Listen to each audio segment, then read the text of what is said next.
الحمد لله نحمده ونستعينه ونستغفره ونؤمن به ونتوكل عليه ونعوذ بالله من شرور أنفسنا ومن سيئات أعمالنا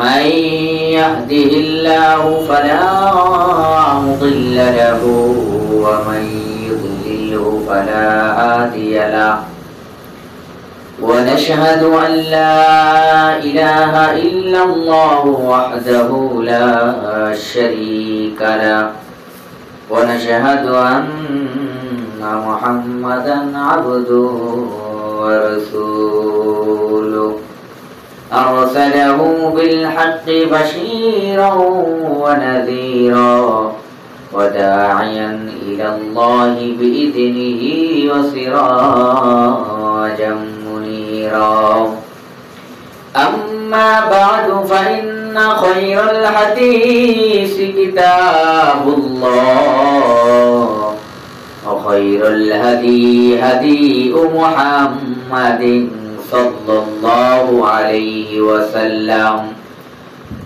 وشر الأمور محدثاتها وكل محدثة بدعة وكل بدعة ضلالة وكل ضلالة في النار. قال الله تعالى: بسم الله الرحمن الرحيم. تبت يدا أبي لهب وتب ما أغنى عنه ماله وما كسب سيصلى نارا ذات لهب وامرأته حمالة الحطب في جيدها حبل من مسد. قال رسول الله صلى الله عليه وسلم: يا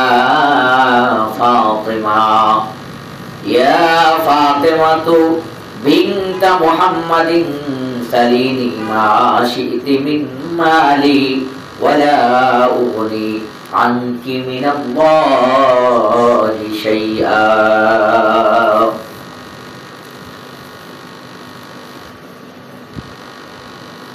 قال رسول الله صلى الله عليه وسلم: يا معشر قريش أنقذوا أنفسكم من النار. يا بني كعب بن لؤي أنقذوا أنفسكم من النار. يا بني عبد مناف أنقذوا أنفسكم من النار. يا بني هاشم أنقذوا أنفسكم من النار. يا بني عبد المطلب أنقذوا أنفسكم من النار. يا عباس بن عبد المطلب لا أغني عنك من الله شيئا. يا فاطمة بنت محمد أنقذي نفسك من النار فإني لا أملك لكم من الله شيئا غير أن لكم رحما سأبلها ببلالها. اللهم صل على محمد وعلى آل محمد كما صليت على إبراهيم وعلى آل إبراهيم إنك حميد مجيد. اللهم بارك على محمد وعلى آل محمد كما باركت على إبراهيم وعلى آل إبراهيم إنك حميد مجيد. আলহামদুলিল্লাহ, সমস্ত প্রশংসা আল্লাহ সুবহানাহু ওয়া তাআলার দরবারে, যে মহান রব্বুল আলামিন আজকের এই পবিত্র জুমায় আমাদের কিছু সংখ্যক লোককে শুরুতে আসার বসার কিছু কথা বলার ও শোনার সুযোগ করে দিয়েছেন, তাই শুকরিয়া আদায় করি। সকলে বলি আলহামদুলিল্লাহ। শত কোটি দুরূদ ও সালাম বর্ষিত হোক বিশ্ব মানবতার মুক্তির দূত আখির জামানার পয়গম্বর শেষ নবী জনাবে মুহাম্মদুর রাসূলুল্লাহ সাল্লাল্লাহু আলাইহি ওয়াসাল্লামের উপর। সম্মানিত মুসল্লিয়ানে কেরাম, আপনাদের সামনে পবিত্র কোরআনুল কারীমের 111 নম্বর সূরা সূরাতুল লাহাব, খুব পরিচিত একটি সূরা আপনাদের সামনে তেলাওয়াত করেছি। এই সূরা থেকেই কিছু আলোচনা করব। ওমা তাওফীকি ইল্লা বিল্লাহি আলাইহি তাওয়াক্কালতু ওয়া ইলাইহি উনীব। সম্মানিত উপস্থিতি, আল্লাহ সুবহানাহু ওয়া তাআলা বিশ্ব মানবতা মুক্তির দূত শাফাআতের কান্ডারি বিশ্ব নবী জনাবে মুহাম্মদুর রাসূলুল্লাহ সাল্লাল্লাহু আলাইহি ওয়াসাল্লামকে এই শেষ জামানায় প্রেরণ করেছেন এবং কি সেই বিশ্ব নবী মুহাম্মদুর রাসূলুল্লাহ সাল্লাল্লাহু আলাইহি ওয়াসাল্লামের উম্মত হওয়ার জন্য সৌভাগ্য আল্লাহ রাব্বুল আলামিন আমাদেরকে দিয়েছেন। তাই সেই মহান মানবের প্রতি শত কোটি দুরূদ ও সালাম সকলে আবার বলি সাল্লাল্লাহু আলাইহি ওয়াসাল্লাম। সম্মানিত উপস্থিতি, আল্লাহ সুবহানাহু ওয়া তাআলা তিনি যেরকম বড়, তার কিতাবও সেরকম বড়, তার কথাও সেরকম বড়। তো আল্লাহ রাব্বুল আলামিন যেই ব্যক্তির মাধ্যমে তার কথা, তার কালাম আমাদের মাঝে দিয়েছেন, আমাদেরকে দিয়েছেন, ওই ব্যক্তিটাও সেরকম বড় ধরনের মানুষকে আল্লাহ রাব্বুল আলামিন দিয়েছেন। সম্মানিত উপস্থিতি, আল্লাহ সুবহানাহু ওয়া তাআলা এমন একজন পয়গম্বরের উম্মত হওয়ার সৌভাগ্য আমাদেরকে দান করেছেন, যেই পয়গম্বরের উম্মত হওয়ার জন্য কত নবী পয়গম্বর দোয়া করে গেছেন, কিন্তু এই সৌভাগ্য তাদের হয় নাই। তো আল্লাহ রাব্বুল আলামিনের দয়া রহমত না চাইতে পেয়ে গিয়েছি বিদায় আজকে আমাদের তার দয়া, তার রহমত, তার নিয়ামতের কদর নেই। সম্মানিত উপস্থিতি, আল্লাহ রাব্বুল আলামিন আমাদেরকে ক্ষমা করতেন চান বিদায় আল্লাহ রাব্বুল আলামিন আমাদেরকে দৈনিক 5 ওয়াক্ত সালাত দিলেন। আল্লাহ রাব্বুল আলামিন আমাদের সাথে দৈনিক কথা বলতে চান বিদায়, দৈনিক কাছে পেতে চান বিদায় আল্লাহ রাব্বুল আলামিন আমাদেরকে এই 5 ওয়াক্ত সালাত দিলেন। তো আল্লাহ রাব্বুল আলামিন যার মাধ্যমে এই সালাত আমাদের কাছে প্রেরণ করলেন, যার প্রশিক্ষণের মাধ্যমে আমরা প্রশিক্ষিত হলে ওই পদ্ধতিতে সালাত আদায় করলে আল্লাহ রাব্বুল আলামিন কবুল করবেন। ওই মহা মানবের ইতিহাসটা কি একটু জানা জরুরি না? ওই মহা মানব এমনিতেই আমাদের কাছে এই কিতাব, এই কোরআন, এই কালেমার দাওয়াত এমনি পৌঁছে দেন নাই। আমরা আজকের মুসলমানেরা এই কোরআন এবং হাদিসকে যেরকম যতটা সহজভাবে সরল মনে করি, যতটা সহজ মনে করি যে এতটাই সহজভাবে এই কোরআনকে আমাদের কাছে এসেছে, এই ইসলামকে আমরা যতটা সহজ সরল মনে করি, এই ইসলামকে যতটা মনে করি যে শান্তির ধর্ম, কিন্তু এই শান্তির ধর্মটা কি এমনিতে আমাদের কাছ পর্যন্ত এসেছে? এই শান্তির ধর্মে আমাদের কাছ পর্যন্ত আসার জন্য, এই ইসলামটা আমাদের কাছ পর্যন্ত আসার জন্য মানব জাতির সামনে এই ইসলাম ধর্মকে প্রচার প্রসার করার জন্য এমনিতেই প্রচার প্রসার হয়ে যায় নাই। আল্লাহ রাব্বুল আলামিন এই ইসলামকে প্রচার প্রসার করার জন্য কত সাহাবায়ে কেরামদের রক্তের বিনিময়ে, ধন সম্পদের বিনিময়ে, ইজ্জতের বিনিময়ে, রক্ত নদীর বিনিময়ে আমরা এই ইসলাম পেয়েছি। সম্মানিত উপস্থিতি, অথচ আমাদের ইতিহাস না জানার কারণে আজকে এই ইসলামের কদর আমাদের কাছে নাই। শুধুমাত্র এই ইসলাম কিভাবে আমাদের কাছে এসেছে, আজকে ইসলাম আমরা নিজেদের মন মতো করে সাজিয়ে নিয়েছি। যার যেটা ভালো লাগে সে সেটাই বলে, যার যেটা ভালো লাগে ইসলামের ভিতরে সে সেটাই আবিষ্কার করে। অথচ আল্লাহর নবী রাহমাতাল লিল আলামিন তিনি নিজে পাথরের ঢিল খেয়েছেন, ওনার গর্দন মুবারক শহীদ হয়েছেন, রক্ত মাঠে ময়দানে বিলিয়ে দিয়েছেন, সাহাবায়ে কেরামরা তাদের সম্পদ বিলিয়ে দিয়েছেন, তাদের জান বিলিয়ে দিয়েছেন, তাদের পরিবার বিলিয়ে দিয়েছেন। এত ত্যাগ ত্যাগের পরেও এই ইসলাম আমাদের কাছে সোজাভাবে আসে নাই।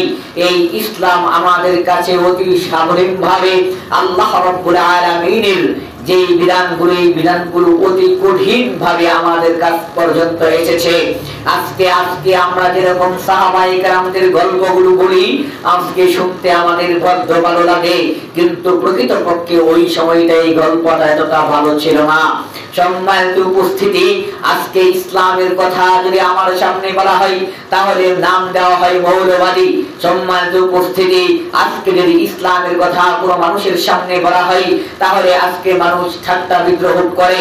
আজকে যদি কোনো মুসলমানদের সামনে এই ইসলামের কথা সুন্দরভাবে উপস্থাপন করা হয়, ইসলামের কোনো বিধান রীতিনীতি যদি ওর সামনে বলা হয় তাহলে ওরা মনে করে যে ওদেরকে মনে হয় ভুল বোঝানো হচ্ছে। অথচ এই ইসলাম দ্বারাই শান্তি সম্ভব।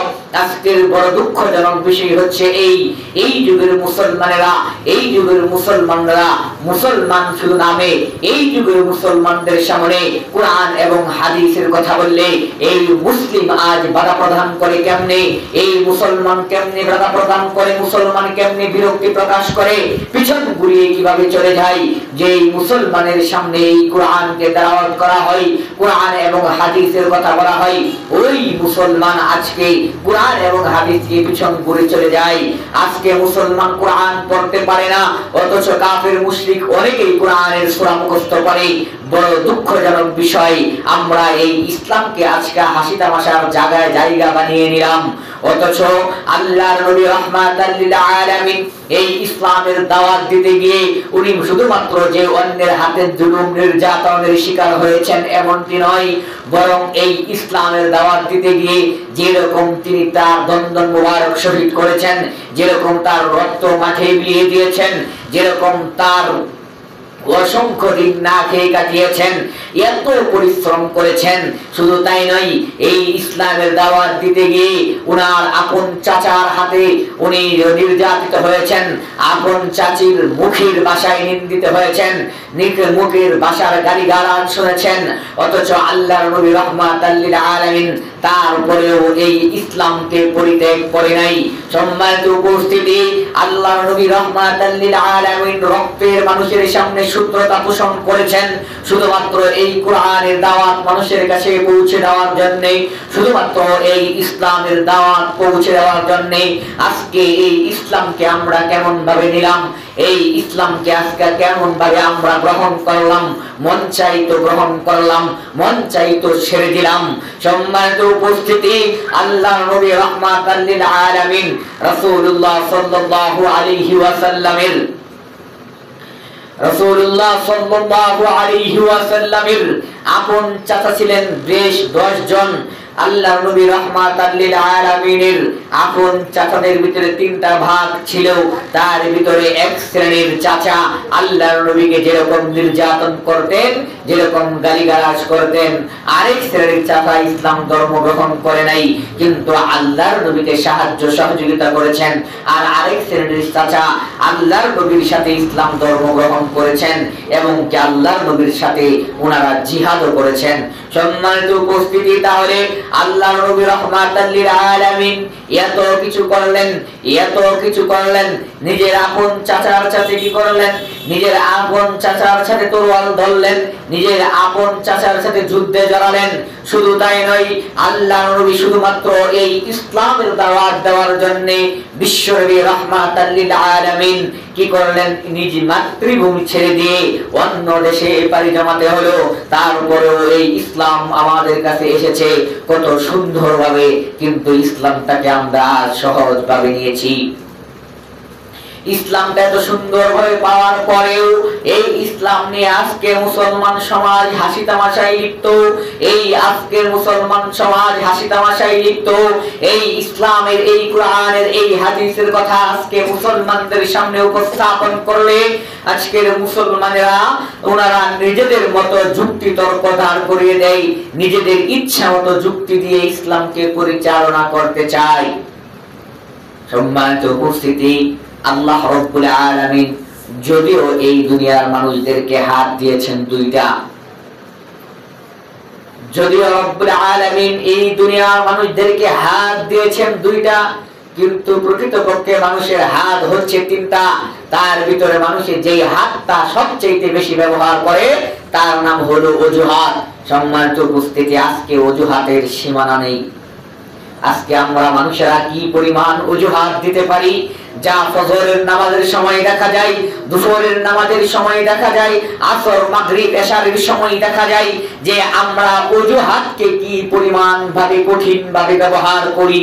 যতবারই এই অজুহাতকে আমরা ব্যবহার করি, সম্মানিত উপস্থিতি, আপনি যদি একজন ব্যবসায়ীকে দেখেন, দেখবেন ফজরের আগে মসজিদে আজান চলতেছে, মসজিদে আজান হচ্ছে, ওই লোকটা ঠিকই ঘুম থেকে উঠেছে, কিন্তু আর সময় হচ্ছে না মসজিদে এসে সালাত আদায় করবে। উনি তার ব্যবসার খাতিরে কি করলেন, ওনার অজুহাত দেখিয়ে দিয়ে, আল্লাহর ঘরকে পিছন দেখিয়ে দিয়ে উনি চলে গেলেন ব্যবসার খাতিরে। অথচ ওই লোকটা ঠিকই ফজরের সময় উঠেছে, কিন্তু আল্লাহর ডাকে সাড়া দেয় নাই। এইরকম ভাবে দুপুরের দিকে যদি আপনি তাকান, ঠিকই তার কাজ কাম ছেড়ে দিয়ে দুপুরের সময় যদি কাজে লেগে যায়, ওই লোকটা সকালবেলা যখন কাজে লাগে, খেতে খামারে লাগে, মাঠে ময়দানে কাজে লাগে, তখন ওই লোকটা ঠিকই ওই দুপুরের সময়ে ঠিকই খাবার খেতে বাড়িতে চলে যায়। ঠিকই খাবারের সময় লম্বা একটা বিরতি নেই, 1 ঘন্টা 1.5 ঘন্টা বিরতি নেই, লম্বা সময় ধরে খাবার খায়, কিন্তু অজুহাত দেখায় তার সময় নেই, এই জন্য দুপুরের সালাত আদায় করে না। আপনি যদি এরকম আসরের সময় দেখেন, ওই লোকটা সারাদিন পরিশ্রম করার পরে যখন আসরের সময় হয়, যখন আসরের সময় হয়ে বাড়ির জন্য বাহির হয়, বাড়ির উদ্দেশ্যে যখন বাহির হয়, তখন বাড়িতে গিয়ে ঠিকই উনি গোসল করেন, খাওয়া দাওয়া করেন, কিন্তু তারপরে আল্লাহকে সময় দেওয়ার মতো সময় তার হাতে নাই। এর নামই হচ্ছে অজুহাত। ওই সময়তে গোসল করে বাজারের উদ্দেশ্যে রওনা হয়, বাজারের উদ্দেশ্যে রওনা হয়ে ওই মাগরিবের সময়ে চায়ের দোকানে আড্ডা দেয়, কেননা তার সময় হয় না, পরের দিন কাজের খোঁজ করতে হবে, এই জন্য চায়ের দোকানে আড্ডা দেয়, আল্লাহকে অজুহাত দেখায়। এইরকম এশারের সময় খাওয়া দাওয়া করে টিভি সিনেমা হাতে নিয়ে, মোবাইল ফোন হাতে নিয়ে টিভি গল্প গুজব দেখতে দেখতে ঘুমিয়ে যায়, আর বলছে ওনার হাতে সময় নেই। এর নাম হচ্ছে অজুহাত। দুনিয়ার সব কাজ কাম চলে, কিন্তু আখিরাতের বাজার করার মতো সময় আমাদের কাছে নেই।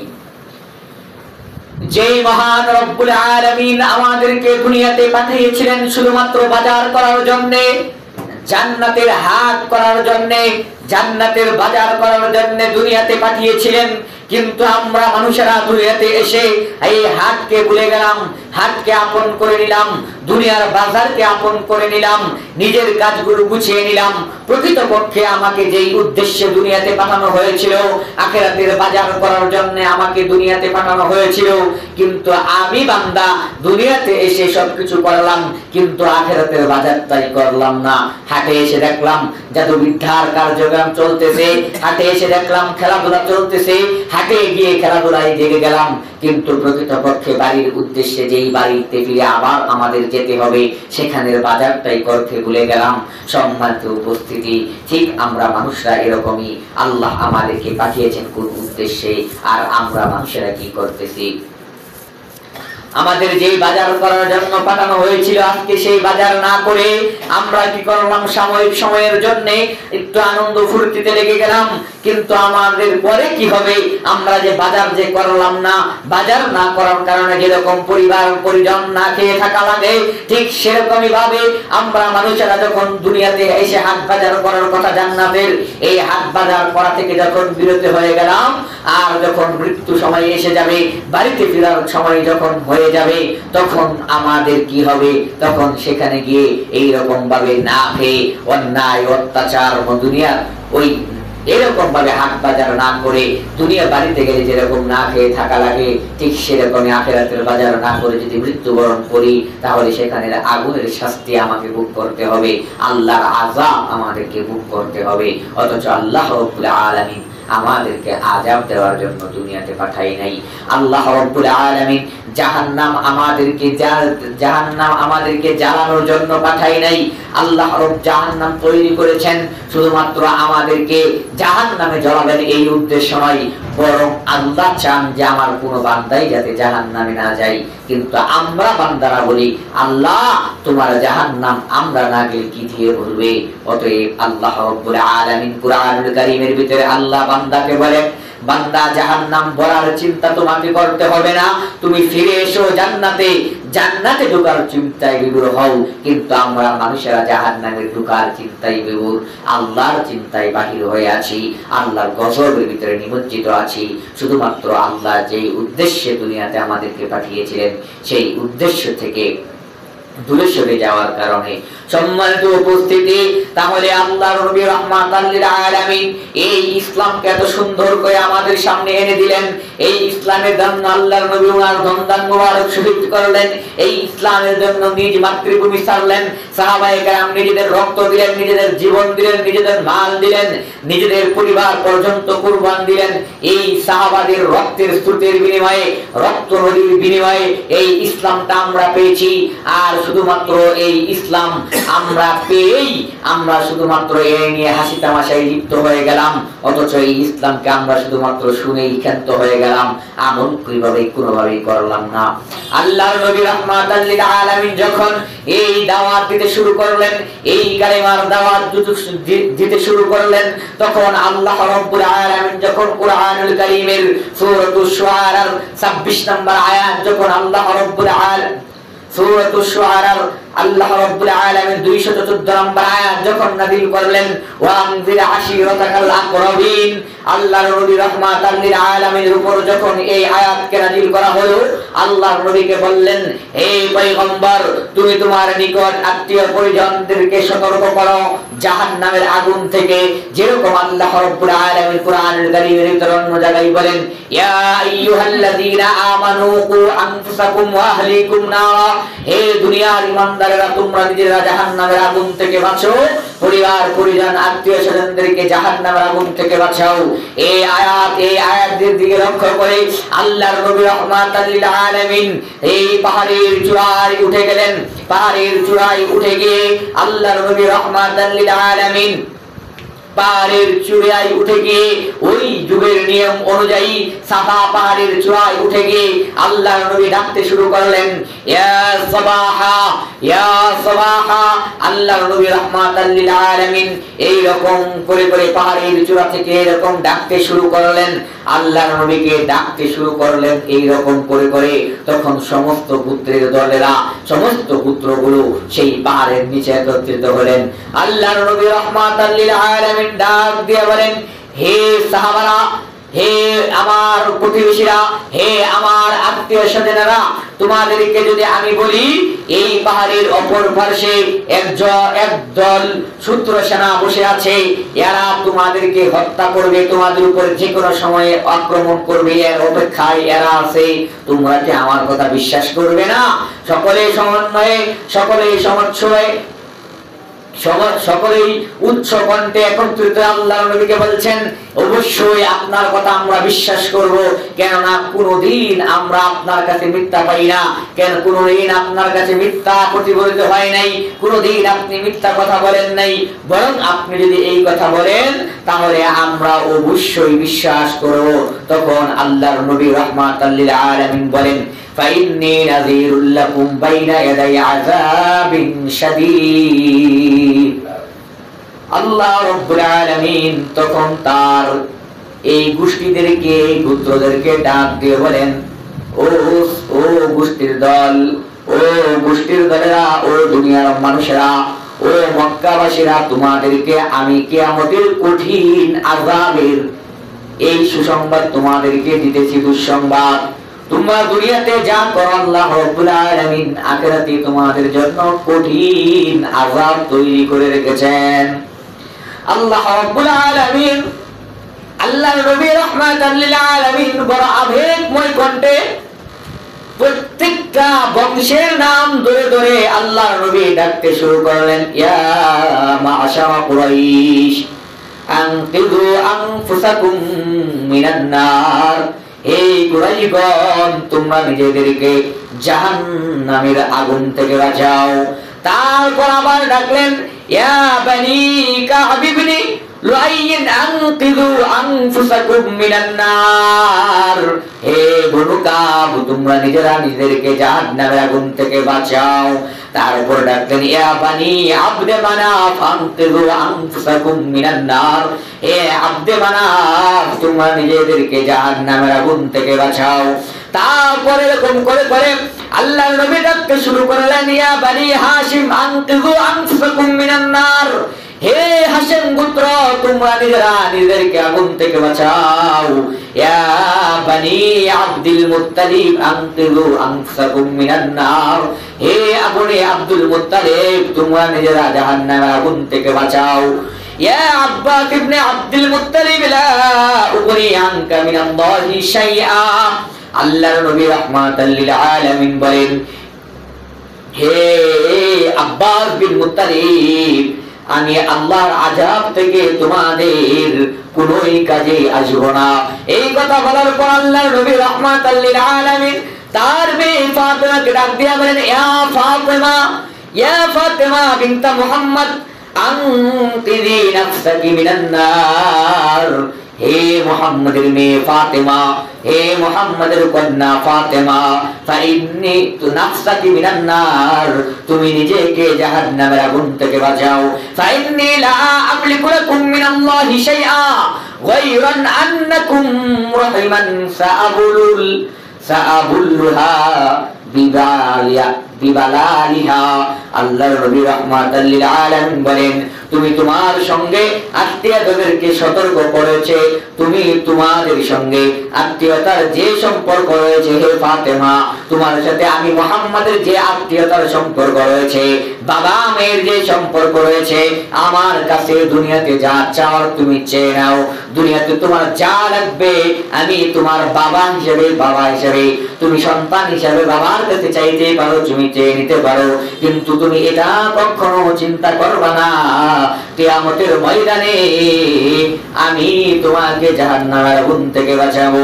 এই কথা বলার পর আল্লাহর নবী রাহমাতাল লিল আলামিন যখন এই পুত্রদেরকে এই কথাগুলো বলতে শুরু করলেন, আল্লাহর নবী রাহমাতাল লিল আলামিন যখন কুরাইশ বংশধরদেরকে এভাবে প্রত্যেকটা পুত্রদেরকে ডেকে ডেকে বললেন, এই সময় দাঁড়িয়ে গেলেন, তাব্বাত লাকা সাহিরুল ইয়াউম আলি হাযা জামাআতানা, হযরত মুহাম্মদ সাল্লাল্লাহু আলাইহি ওয়াসাল্লাম কে ডাক দিয়ে বলেন, কে? আল্লাহর নবীর আপন চাচা আবু লাহাব, যার নাম হলো আব্দুল উজ্জা, আবু লাহাব আল্লাহর নবীকে ডাক দিয়ে বলেন, হে মুহাম্মদ, তোমার উপর ধ্বংস হোক, তোমার হাত ধ্বংস হোক, হে মুহাম্মদ তুমি ধ্বংস হও। এই কথা বলার পর আবার বলছেন, আলী আলী হাযা জামাআতানা, তুমি কি এই জন্য আমাদেরকে জামায়াত করেছ?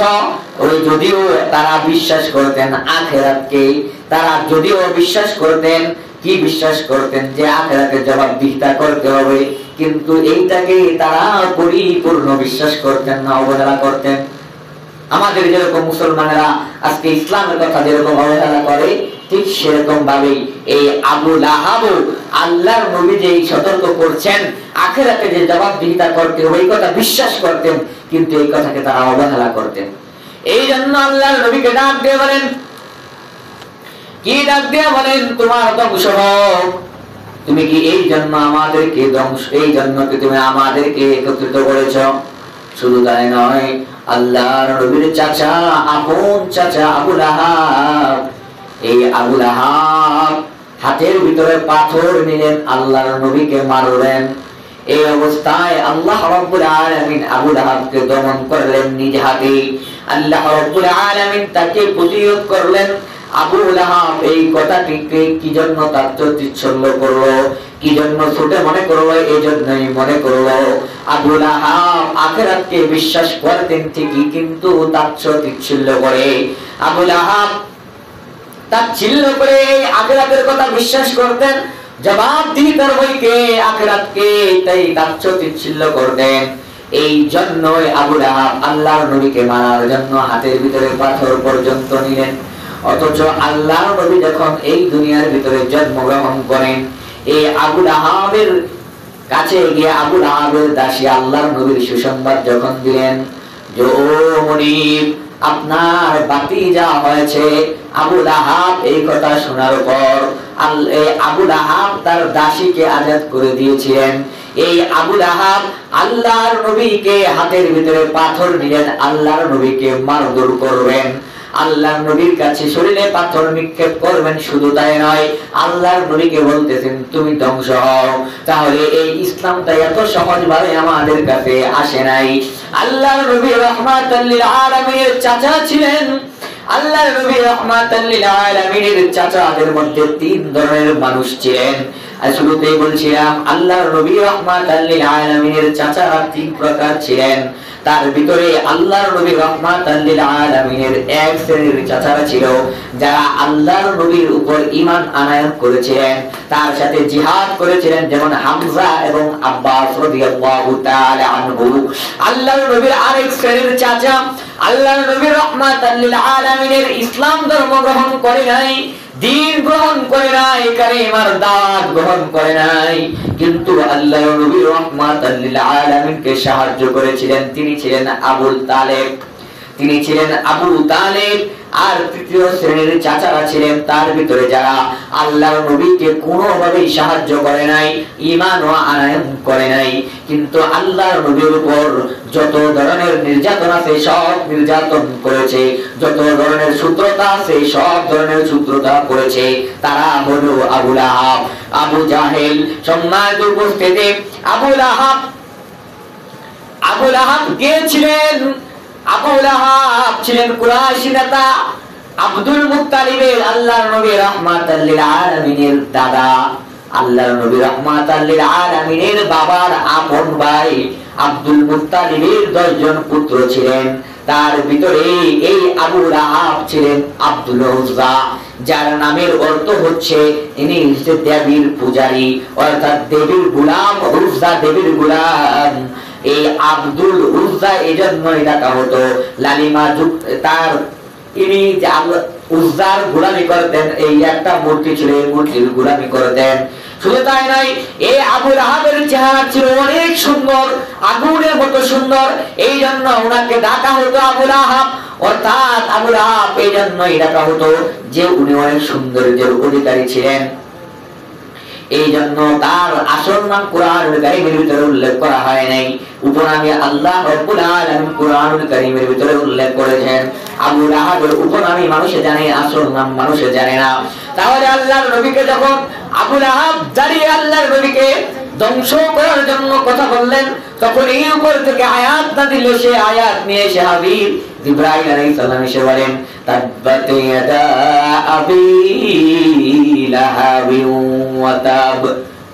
আল্লাহর নবীকে বললেন, ও আল্লাহর নবী, আপনি জানিয়ে দিন ধ্বংস হোক আবু লাহাবের, ধ্বংস হোক আবু লাহাবের 2 হাত, এবং আবু লাহাব নিজেই ধ্বংস হোক।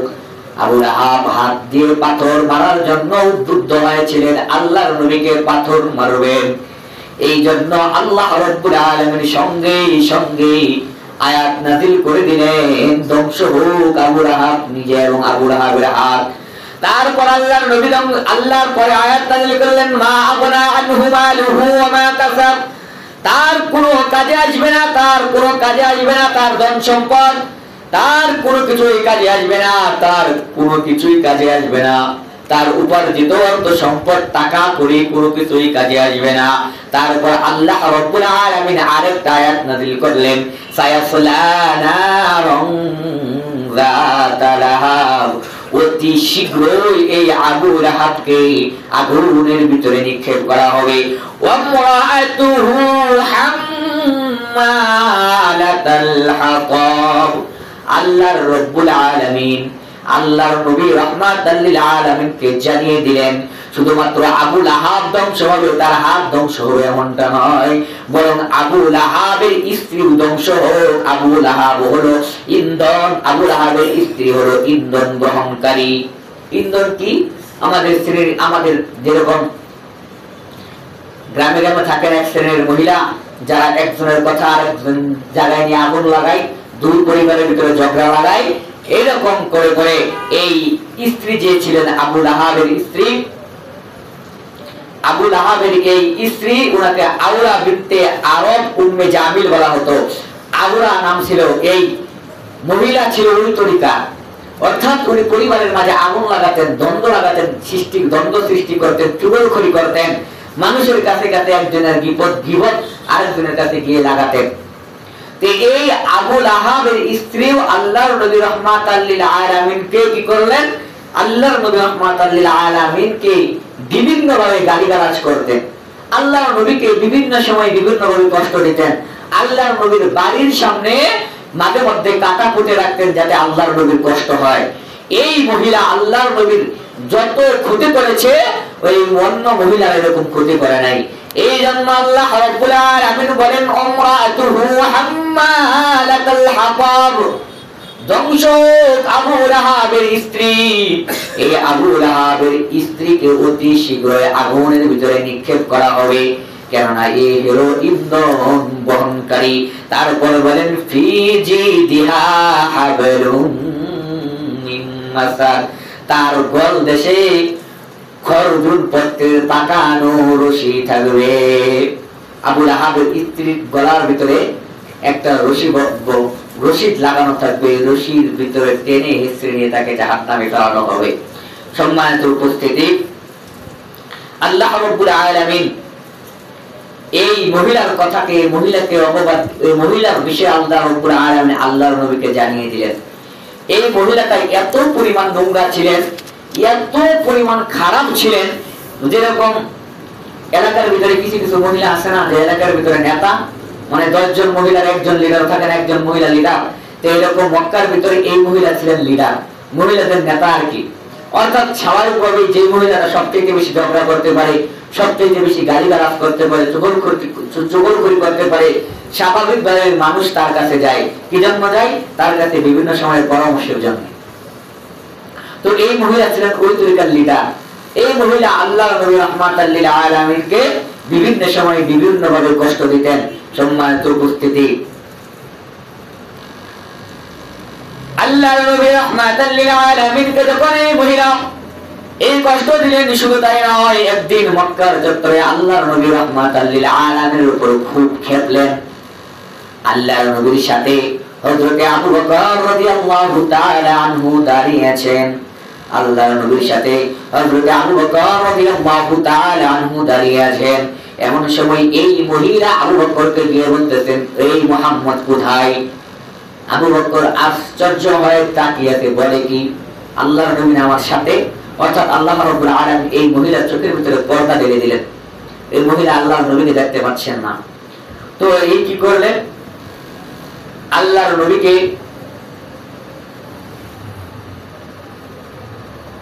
নবীকে গালিগালাজ করার জন্য, অর্থাৎ আল্লাহর নবীকে হত্যা করার জন্য এই মহিলাটা গিয়েছিলেন। গিয়ে আবু বকরকে বলতেছেন, আবু বকর তোমার বন্ধু কোথায়?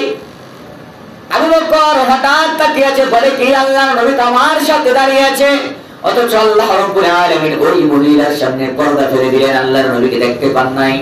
ওই মহিলা আল্লাহর নবীকে গালিগালাজ করতে করতে চলে গেলেন। আবু বকর আল্লাহর নবীকে বললেন, কি ব্যাপার? আল্লাহর নবী, এই মহিলা আপনাকে দেখতে পেল না। আল্লাহর নবী রাহমাতাল লিল আলামিন বলেন,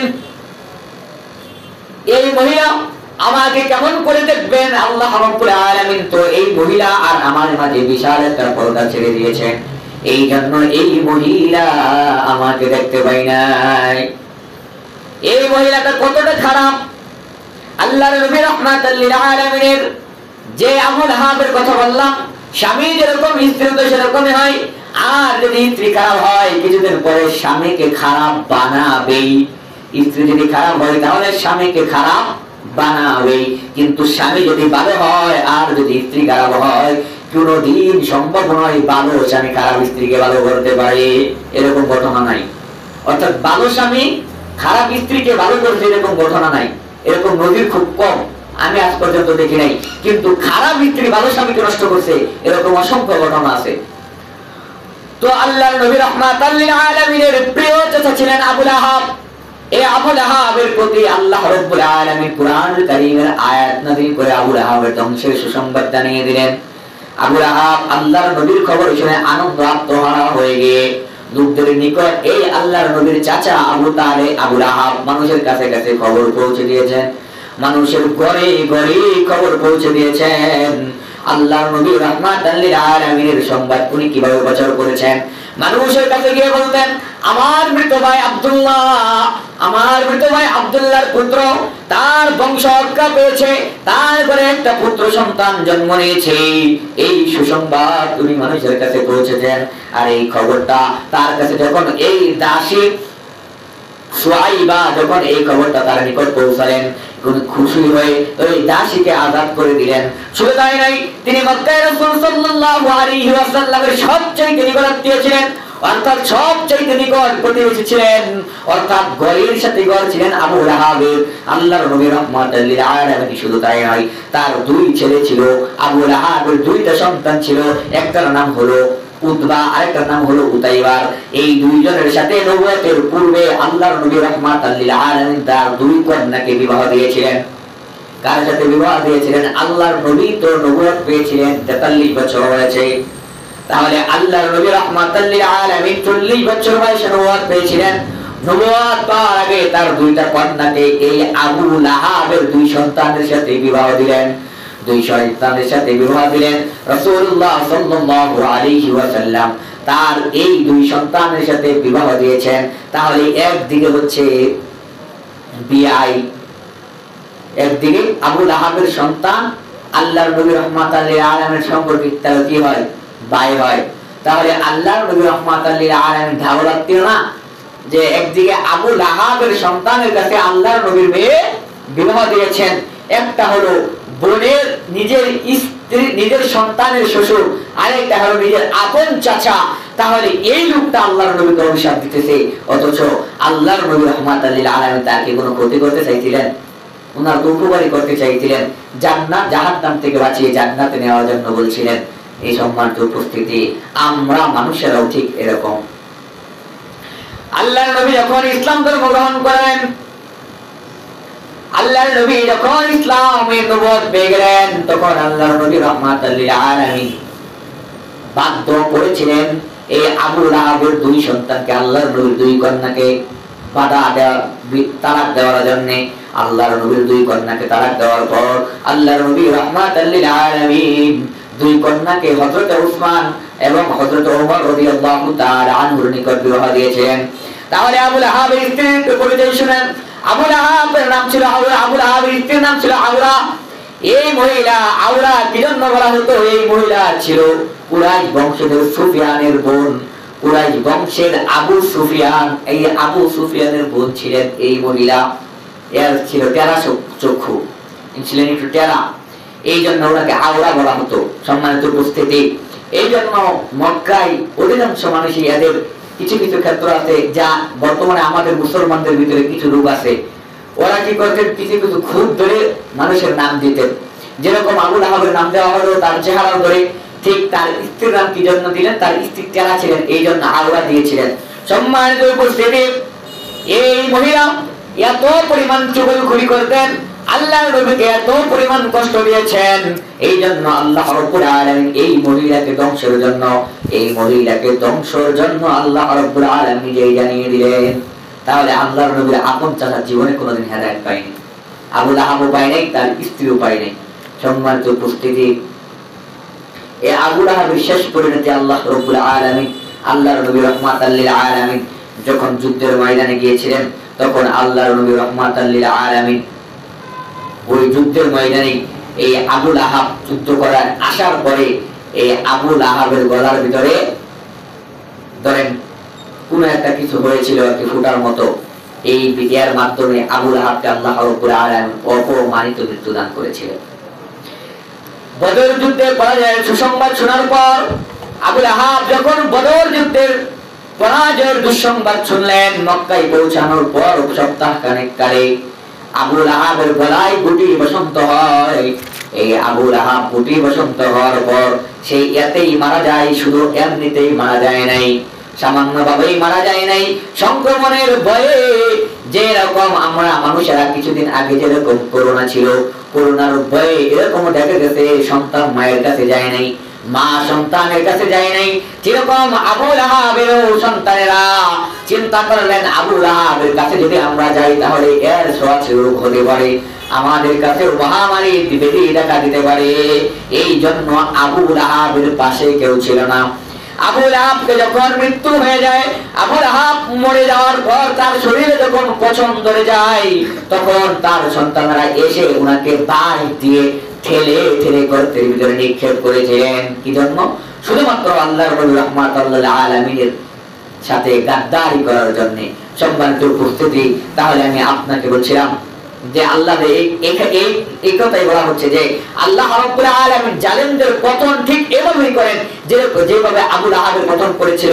ওই যে তাব্বাতের ভিতরে বলছেন মা আগনা আনহু মালুহু ওয়া মা কাসাব, ওই আবু লাহাবের ধন সম্পদ সন্তান সন্ততি কোনো কিছু কাজে আসবে না, এটা আল্লাহ কবে নাযিল করেছিলেন?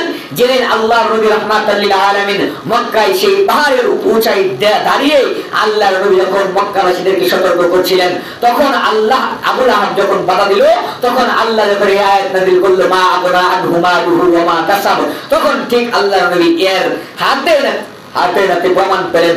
বদর যুদ্ধের পরাজয়ের পরে এই আবু লাহাব যখন গুটি বসন্ত অবস্থায় মৃত্যুবরণ করলো, শরীরে যখন পছন্দ করে মৃত্যুবরণ করলো, এই আবু লাহাবের সন্তানেরা ওর কেউ তো চিকিৎসা করলো না, ওই ওর ধন সম্পদ চিকিৎসা করে ভালো করতে পারলো না, ওর ধন সম্পদ তার কোনো কাজে আসলো না, বরং তার শরীর যখন পচে গেল, গন্ধ বাহির হচ্ছে, তখন চিন্তা করতেছে এর গন্ধ তো দিন যত যাবে তত ছড়াবে, তখন একটা গর্ত খুঁড়ে বাঁশ দিয়ে ঠেলে ওই গর্তের ভিতরে নিক্ষেপ করার পরে আবার মাটি চাপা দিয়ে দেওয়া হলো। সম্মানিত উপস্থিতি, তাহলে ধন সম্পদ কোন কাজে আসছে?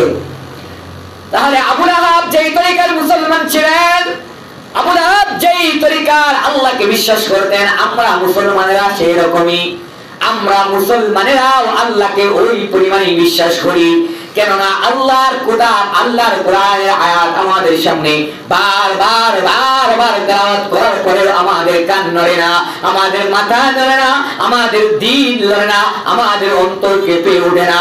আবু লাহাব জানতো যে কিয়ামতে আল্লাহ বিচার করবেন, আবু লাহাব আবু জাহেল এরা জানতো কিয়ামতের ময়দানে আল্লাহর কাছে জবাবদিহিতা করতে হবে, এইটা সবাই জানতো। তারপরে ওরা অস্বীকার করতো না, মুখ দিয়ে ঠিকই স্বীকার করতো, কিন্তু ওই কথাটাকে অবহেলা করতো। আমরা মুসলমানেরাও তাই, আমরা মুসলমানেরা বিশ্বাস করি জান্নাত আছে, আমরা মুসলমানেরা বিশ্বাস করি জাহান্নাম আছে, আমরা মুসলমানেরা বিশ্বাস করি কিয়ামতের ময়দানে জবাবদিহিতা করতে হবে, আমরা মুসলমানেরা বিশ্বাস করি আল্লাহর সামনে দাঁড়াতে হবে, কিন্তু এই কথাকে অবহেলা করি। কেননা আমরা দুনিয়াদারি আগে করি, তারপর যদি কোনোভাবে যদি হয়ে যায় আখিরাতের কামাই, তাহলে তারপর করি আখিরাতের কামাই। কিন্তু আমরা সব সময় ধন সম্পদ কামানোর জন্য লিপ্ত আছি, দুনিয়ার অর্থ সম্পদ বাড়ানোর জন্য আমরা লেগে আছি।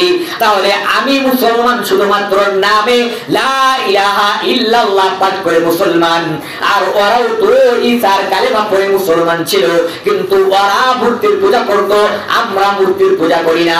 ওরাও কাবার চত্বরে হাত ধরে আল্লাহর কাছে দোয়া করতেন, আমরা মুসলমানেরাও নামাজে দাঁড়িয়ে কাবায় হজ করতে গিয়ে কাবার হাত ধরে মুনাজাত করি, আল্লাহর কাছে চাই। ওরাও আল্লাহর কাছে ফরিয়াদ করতেন, আমরা মুসলমানেরাও ফরিয়াদ করি। শুধুমাত্র পার্থক্য কি, ওরা নামাজ পড়ে নাই, আমরা নামাজ পড়ি, কিন্তু আমরা মুসলমানেরা তো এখনো নামাজও পড়ি না। তাহলে ওই শ্রেণীর মুসলমান আর আমরা মুসলমান অনেক তফাৎ। ইব্রাহিম আলাইহিস সালাম আমাদের জাতির পিতা না, মুসলিম উম্মার পিতা না? আচ্ছা, ইব্রাহিম আলাইহিস সালাম হচ্ছে মুসলিম উম্মার পিতা, মুসলিম জাতির পিতা। তাহলে বোঝা যাচ্ছে যে আল্লাহর নবী রাহমাতুল লিল আলামিন দুনিয়াতে আসার আগেও মুসলমান ছিল না?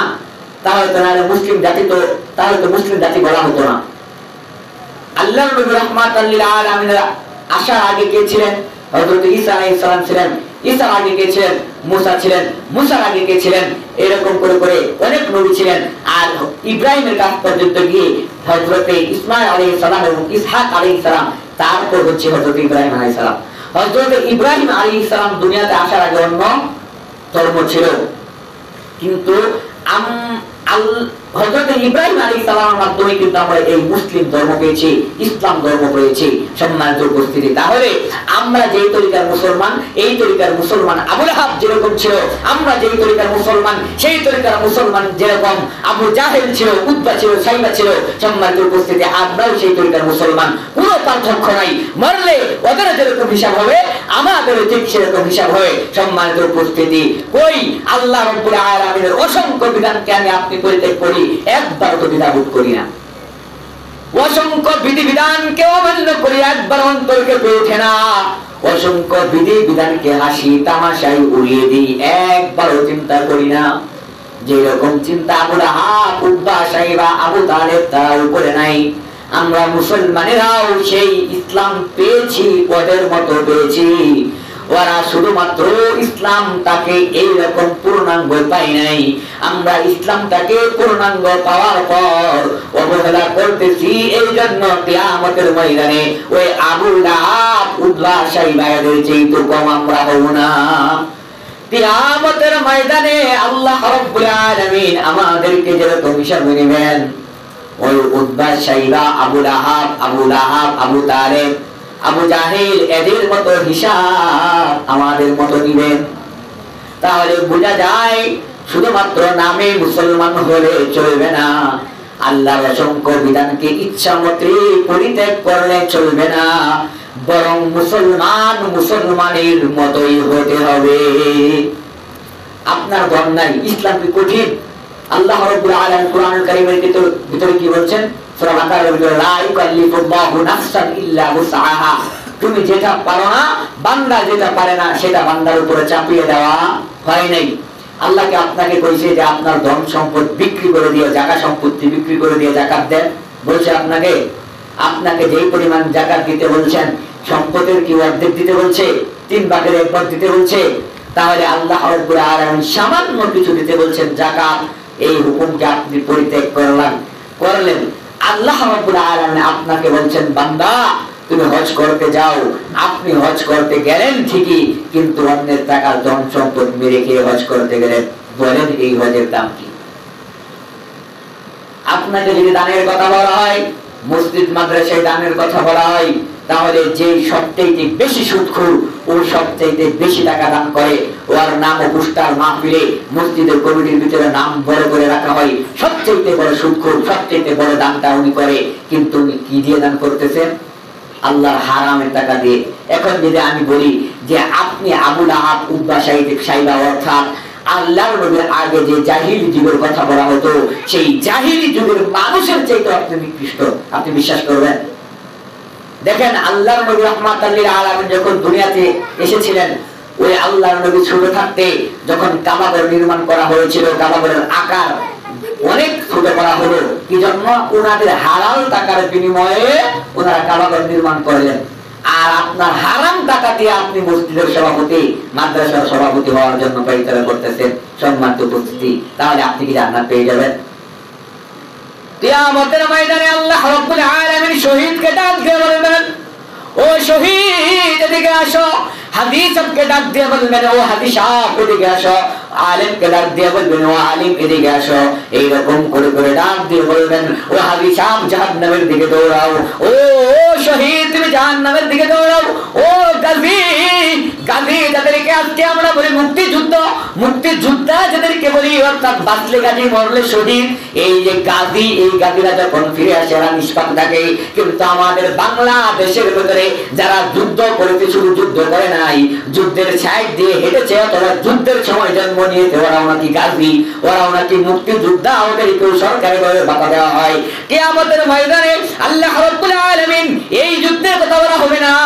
ইসলামের জন্য যারা যুদ্ধ করেছেন, যুদ্ধের ময়দান থেকে গাজী হয়ে ফিরে এসেছেন, ওদেরকে ডাক দিয়ে বলবেন, ও গাজী জাহান্নামে যাও, ও শহীদ জাহান্নামে যাও, ও হাফিজ জাহান্নামে যাও, ও নামাজি তুমি জাহান্নামে যাও, ও দানকারী তুমি জাহান্নামে যাও, ও দানবীর তুমি জাহান্নামে যাও, ও আলিম তুমি জাহান্নামে যাও।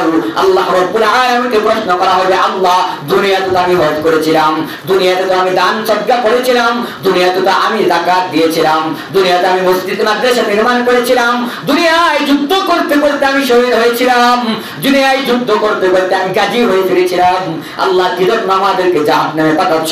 আল্লাহ রাব্বুল আলামিন বলবেন, দুনিয়াতে তুমি হজ করেছো, মানুষ তোমাকে হাদিসাব বলবে, এই জন্য দুনিয়ায় তোমাকে হজ করেছো, হাদিসাব তোমাকে দুনিয়ার মানুষ দুনিয়াতে হাদিসাব বলেছে। তোমার ধারণা ছিল আমি হজ করলে মানুষ আমাকে হাদিসাব বলবে, এই জন্য তুমি হজ করেছো, অতএব তোমাকে দুনিয়ার মানুষ হাদিসাব বলেছে, তোমার পাওনা তুমি পেয়ে গেছো, তুমি জাহান্নামে চলে যাও। গাজীকে ডাক দিয়ে বলবেন, ও গাজী তুমি জাহান্নামে যাও, কেননা তুমি দুনিয়াতে যুদ্ধ করেছো, দুনিয়ার মানুষ তোমাকে মুক্তি যোদ্ধা বলবে, গাজী বলবে, দুনিয়ার মানুষ তোমাকে মুক্তি যোদ্ধাও বলেছে, গাজীও বলেছে, অতএব তুমি জাহান্নামে চলে যাও, আমার কাছে আর কোনো প্রতিদান পাইবা না। দুনিয়াতে যেই প্রতিদানের আশা তুমি করেছিলে সেই প্রতিদানের আশা তুমি পেয়েছো। ও দানবীর তুমি জাহান্নামে যাও। কি জন্য জাহান্নামে যাব?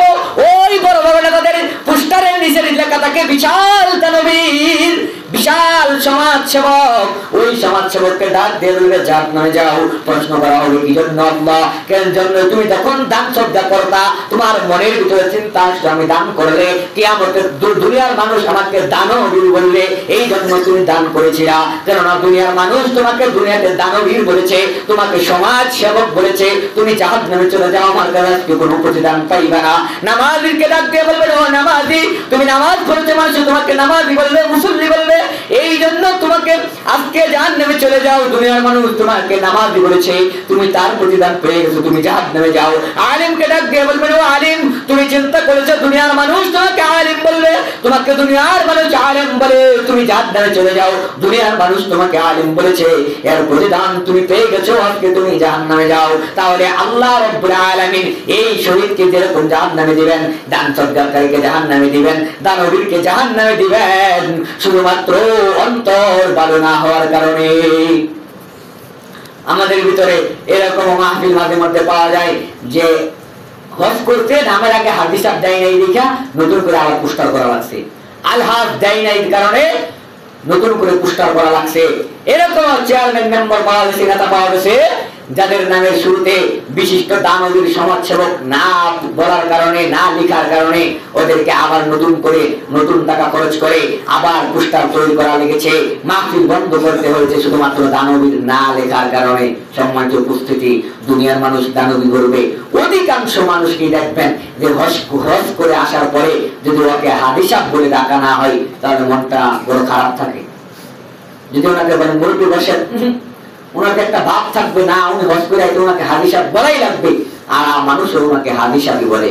সম্মানিত উপস্থিতি, কিছু করে লাভ আছে? তাহলে আমি যেই কথা বলতেছিলাম যে আল্লাহ কোরআনে বলেছেন লা ইকাল্লিফুল্লাহু নাফসান ইল্লা উসআহা, বান্দা তোমরা যেই জিনিস পারবা না সেই জিনিস তোমাদের উপর চাপিয়ে দেওয়া হয় নাই। বান্দা পাঁচ ওয়াক্ত সালাত তোমার উপর ফরজ করা হয়েছে, এটা তোমার দ্বারা সম্ভব, দুনিয়ার সমস্ত কাজ শুরু করতে পারো। ও বান্দা ফজরের সময় ব্যবসার খাতিরে তুমি ফজরের আগে ঘুম থেকে উঠতে পারো, তুমি দুপুরের সময় কাজ বাদ দিয়ে বাড়িতে খেতে যেতে পারো। বান্দা তুমি গোসল করে আসরের সময় বাড়িতে আবার নতুন জামা কাপড় পরে বাজারের উদ্দেশ্যে বাহির হতে পারো, এটা তোমার সময় আছে। কিন্তু আল্লাহকে সময় দেওয়ার মতো সময় তোমার নাই। এই অজুহাত দিয়ে দুনিয়াতে চলা যেতে পারে, এই অজুহাত দিয়ে 3 নাম্বার হাত দিয়ে দুনিয়াতে চলা যেতে পারে, কিন্তু আখিরাতে এই অজুহাত দিয়ে কোনোভাবেই পার পাওয়া যাবে না। আপনার বয়স যদি আজকে 30, 40, 50, 60 বছর হয়, আপনি যদি 60 বছর বয়সে একটা হাদিস শুনেন তাহলে আপনি 60টি হাদিস শুনেছেন। আপনি যদি এই 60 বছর বয়সে একটা আয়াত শুনেন তাহলে আপনি 60 বছর বয়সে 60টা আয়াত শুনেছেন। আপনি যদি এই 60 বছর বয়সে একটা বিধান প্রত্যেক দিন শুনতে থাকেন অথবা সপ্তাহে একদিন শুনেন, তারপরে আপনি অসংখ্য বিধানের কথা, অসংখ্য বিধানের কথা আপনি জানেন, আপনি সব কিছু কি করলেন? ঠাট্টা করে উড়িয়ে দিলেন। এই জন্য আল্লাহর কাছে আপনাকে জবাবদিহিতা করতে হবে, কোনো পথ আপনার নাই। আপনার ক্ষমতা আছে হুজুরের মুখ বন্ধ করে দিবেন, আমার মুখ বন্ধ করবেন তো আরেকজন বলবে, আরেকজনের মুখ বন্ধ করবেন তো আরেকজন বলবে, সকলের মুখ মাঠে ময়দানে মসজিদে বন্ধ করবেন তো নেটের যুগ, ইউটিউবে ঘরে বসে বসে বয়ান ছাড়বে, এইরকম হাদিস আয়াত তেলাওয়াত করবে পড়বে। আপনার কানে যদি একবার বাজে এই অজুহাত দিয়ে কিয়ামতের ময়দানে আল্লাহর কাছে বলতে পারবেন না যে আল্লাহ ওরা আমাদেরকে এই কথা বলে নাই, এই আয়াত আমি শুনি নাই, এই কথা বলার সুযোগ নাই। কিয়ামতের ময়দানে কোনোভাবেই অজুহাত চলবে না। দুনিয়ার যেই অজুহাত দিয়ে আপনি চলতে পারেন, দুনিয়ার যে অজুহাত দিয়ে অর্থ সম্পদ কামাতে পারেন, দুনিয়াতে যত অজুহাত আপনি দিতে পারেন, আল্লাহর কাছে কোনো অজুহাত বলে কোনো শব্দ নাই। আপনি যত বড় লুট্টার হয়ে যান না কেন, যত টাকা ওরা পয়সা ওরা হয়ে যান, আপনি অজুহাত দিচ্ছেন যে যদি সুদ ছাড়া টাকা কর্জা করি, সুদ ছাড়া মানুষের টাকা দেয় না, এটা হলো আপনার অজুহাত। আপনি মানুষ খুঁজতে থাকেন, এরকম মানুষ আছে আপনাকে সুদ ছাড়া টাকা দিতে প্রস্তুত ছিল, কিন্তু আপনি তার কাছে চানই নেই। আপনি কিয়ামতের ময়দানে বলবেন, আল্লাহ দুনিয়ার মানুষ অভাব অনটনের মধ্যে পড়েছিলাম, সুদের টাকা, সুদ ছাড়া মানুষ টাকা পয়সা লোন দিতে চায় না, আল্লাহ তুমি আমাকে কি করো, এই আল্লাহ তুমি আমাকে ছেড়ে দাও, আমি জানতাম না। আল্লাহ বলবেন অজুহাত চলবে না। কিয়ামতের ময়দানে সুদখোর বলবেন, আল্লাহ আমার এছাড়া তো আর কোনো রাস্তা ছিল না, আল্লাহ আমি তো কোনো কাজ করতে পারতাম না। যেরকম কিছুদিন আগে একজন আমাকে বলছিল যে হুজুর আমি তো কোনো কাজ পারি না, অতএব ব্যাংকে টাকা রাখছি আর বিনিময়ে কিছু টাকা আছে, এর দিয়ে সংসার চালাই। এই অজুহাত দিয়ে আপনার দুনিয়া চলতে পারে, এই অজুহাত দিয়ে আপনি হুজুরকে থামাতে পারেন, এই অজুহাত দিয়ে আপনি মানুষের মুখ বন্ধ করতে পারেন, কিন্তু আল্লাহর মুখ আপনি বন্ধ করবেন কি করে? আল্লাহর মুখ বাদ দিলাম, ফেরেশতাদের জবান বাদ দিলাম, আপনি আপনার হাতের মুখ কেমন করে বন্ধ করবেন? আপনি আপনার জিহ্বার মুখ কেমন করে বন্ধ করবেন? আপনি আপনার চোখের মুখ কেমন করে বন্ধ করবেন? আপনার পায়ের, আপনার হাতের মুখ এগুলো কেমন করে বন্ধ করবেন? কিয়ামতের ময়দানে এরা তো ঠিকই সাক্ষ্য প্রদান করবে। অতএব আপনাকে সাবধান করছি, আপনি আল্লাহর বিধানকে তাচ্ছিল্য করবেন না, আল্লাহর বিধানকে আপনি হাসি তামাশায় উড়িয়ে দিবেন না।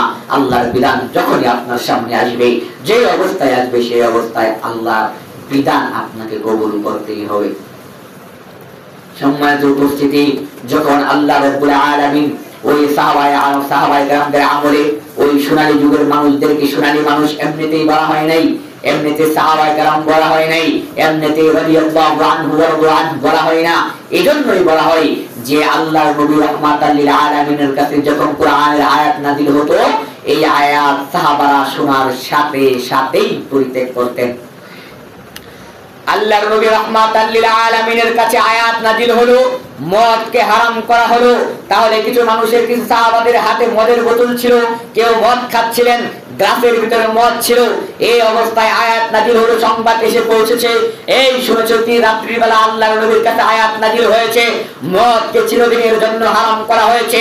সাথে সাথে মদের বোতল ভেঙে ফেলে দেওয়া হলো, সাথে সাথে মদের গ্লাস ভেঙে ফেলে দেওয়া হলো। যারা ওই অবস্থায় মদ পান করেছেন, গলার ভাত ঢুকে ভূমি করে তা বাহির করে দিলেন, অর্থাৎ মদকে হারাম করা হলো, সঙ্গে সঙ্গে তা বর্জন করলেন, আল্লাহর বিধানকে সঙ্গে সঙ্গে মেনে নিলেন। আব্বাস রাদিয়াল্লাহু তাআলা আনহু ইসলাম ধর্ম গ্রহণ করলেন। আল্লাহর নবী দাঁড়িয়ে বলছেন, হে মক্কাবাসীরা শুনো, আব্বাস রাদিয়াল্লাহু তাআলা আনহুর চাচা, আমার চাচা আব্বাস রাদিয়াল্লাহু তাআলা আনহু, আমি আব্বাস রাদিয়াল্লাহু তাআলা আনহুর ভাতিজা বলছি, আজ থেকে আব্বাসের যত টাকা সুদে লাগানো আছে, তোমাদের সমস্ত সুদের টাকা মাফ করে দেওয়া হলো, তোমরা শুধুমাত্র আসল টাকা দিবা। আব্বাস রাদিয়াল্লাহু তাআলা আনহুর কাছে খবর পৌঁছানো হলো, হে আব্বাস তুমি কি করলে? তুমি ইসলাম ধর্ম গ্রহণ করলে, লক্ষ লক্ষ কোটি কোটি টাকা তোমার লোকসান হলো, ব্যবসা লোকসান হলো। তোমার ভাতিজা মুহাম্মদ দাঁড়িয়ে বলতেছে যে তোমার সুদের টাকা নাকি ক্ষমা করে দেওয়া হয়েছে। আব্বাস রাদিয়াল্লাহু তাআলা আনহু দৌড়িয়ে গিয়ে বলছেন, হে মক্কাবাসীরা শুনো, আমার ভাতিজা যেহেতু বলেছে সুদকে মাফ করে দেওয়া হয়েছে, আমি ইসলাম ধর্ম গ্রহণ করেছি, যেহেতু আমি সত্য পেয়েছি, যেহেতু আমি দ্বীন পেয়েছি, ইসলাম পেয়েছি, আল্লাহকে পেয়েছি, রাসূল পেয়েছি, যেহেতু আমি মুক্তির পর পেয়েছি, ইহদিনাস সিরাতাল মুস্তাকিম পেয়েছি, হে মক্কাবাসীরা শুনো, আমার সুদের টাকা তো আমার ভাতিজা মাফ করে দিয়েছে, আমি এই খুশিতে ইসলাম ধর্ম পেয়েছি, এই খুশিতে আমি তোমাদের সুদের টাকাও আসল টাকাও মাফ করে দিলাম। এর নাম হচ্ছে বিধান। যে অবস্থায় শুনবেন সেই অবস্থায় আপনাকে মানতে হবে। এই জন্যই ওই সাহাবায়ে কেরামদেরকে রাদিয়াল্লাহু আনহু বলেছেন।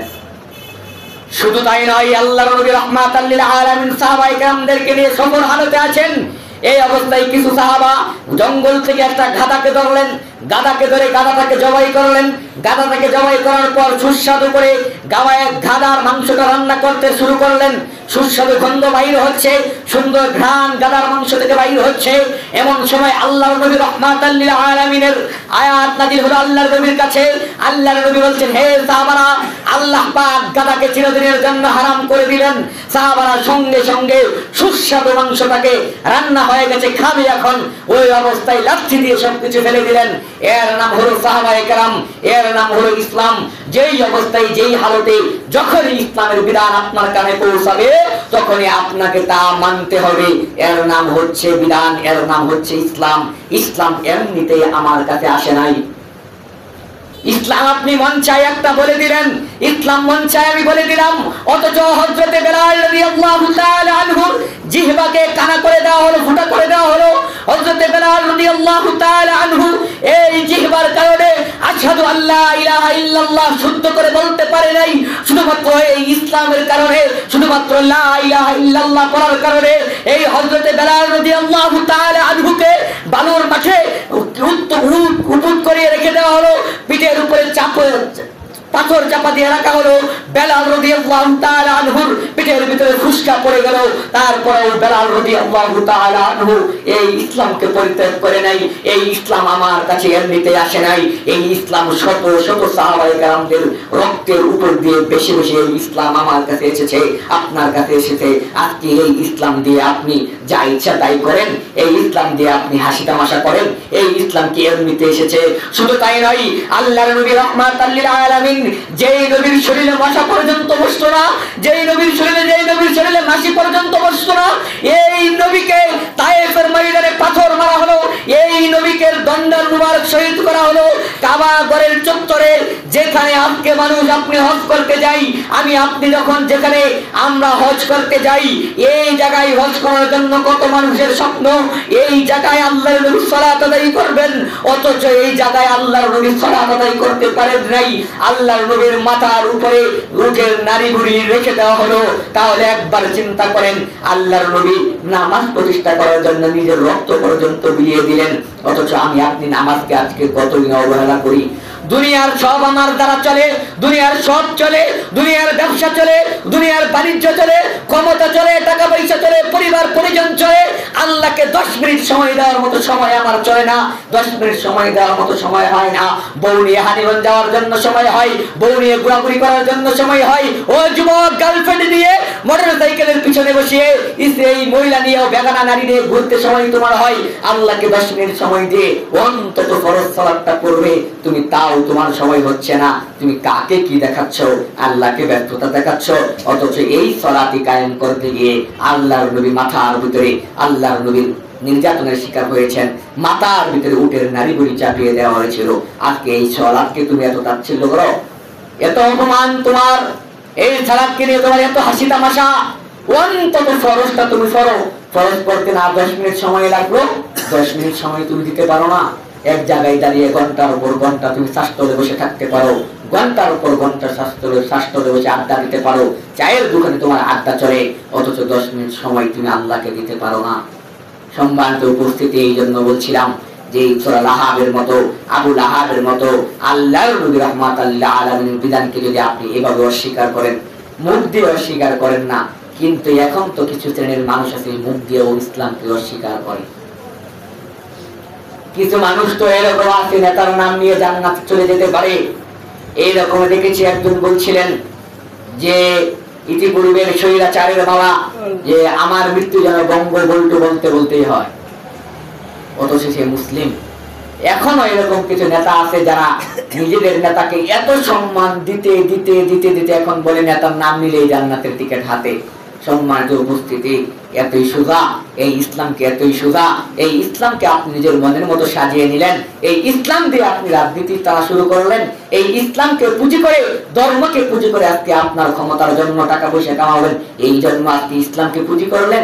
অথচ ইসলাম আপনাকে সতর্ক করার জন্য এসেছিল, আর আপনি এই ইসলাম দিয়েই আপনি কি করেন? টাকা পয়সার মালিক হন।